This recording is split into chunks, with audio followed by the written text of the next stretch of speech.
শুধু আমরা সেই ইব্রাহিম আলাইহিস সালাতু ওয়াস সালামের দোয়া থেকে শুরু করে বদরের যুদ্ধ পর্যন্ত চলে আসলাম যে রাসূল সাল্লাল্লাহু আলাইহি ওয়াসাল্লাম শিক্ষাটাকে, এডুকেশনকে এবং শিক্ষার বাণীকে বিশ্বময় ছড়িয়ে দিতে তিনি কিরকম পদক্ষেপ নিয়েছেন, ওভারঅল একটা আমরা আইডিয়া পেয়েছি। এটা ছিল আমার ইন্ট্রোডাক্টরি ডিসকাশন। এখন আমি মূল আলোচনায় চলে যাই যে রাসূল সাল্লাল্লাহু আলাইহি ওয়াসাল্লাম সাহাবাদেরকে যে তিনি শেখাতেন, ওনার পাঠদান পদ্ধতি কেমন ছিল। প্রথম কথা হচ্ছে রাসূল সাল্লাল্লাহু আলাইহি ওয়াসাল্লাম পিতৃ স্নেহে সাহাবাদেরকে শিক্ষা দিতেন, as like a father teaching his child, teaching his son or daughter. পরম মমতায়, বাবা যেমনি তার সন্তানকে পরম যত্নে, পরম আদরে, পরম মমতায় শেখায়, ভুল ধরিয়ে দেয়, সংশোধন করে দেয়, আল্লাহ রাসূল সাল্লাল্লাহু আলাইহি ওয়া আলিহি ওয়াসাল্লাম সন্তানকে যেমনি বাবা পরম মমতায় আদর করে শেখায়, ঠিক সেভাবে শেখাতেন। এবং তিনি বলেছেন যে ইন্নামা আনা লাকুম বিমানজিলাতিল ওয়ালিদি উআল্লিমুকুম, নিশ্চয়ই আমি তোমাদের বাবার মতো, বাবা যেমনি ছেলে মেয়েদেরকে শেখায়।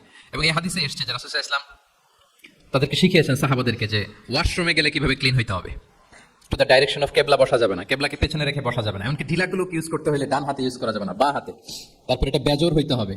এরকম ধরে ধরে উম্মাকে শিখিয়েছেন। নারীদের মেনস্ট্রুয়েশনাল পিরিয়ডের ব্যাপারে বিধানগুলো শিখিয়েছেন। স্বামী স্ত্রীর অন্তরঙ্গ মুহূর্তের ব্যাপারে মাসআলা কি, ব্যাপারগুলো কি, লিগ্যাল অপিনিয়ন কি, ধরে ধরে বাবা মা যেমনি ছেলে মেয়েদেরকে ধরে ধরে শিখিয়ে দেয় যে এইভাবে this is good and this is bad, do's and don'ts যেমনি মা বাবা শেখায়, আল্লাহ রাসূল সাল্লাল্লাহু আলাইহি ওয়াসাল্লাম বলেন ইন্নামা আনা লাকুম বিমানজিলাতিল ওয়ালিদি উআল্লিমুকুম, আমি তোমাদের বাবার মতো, বাবা যেমনি শেখায় পরম মমতা, এভাবে আমি তোমাদেরকে শিক্ষা দিই।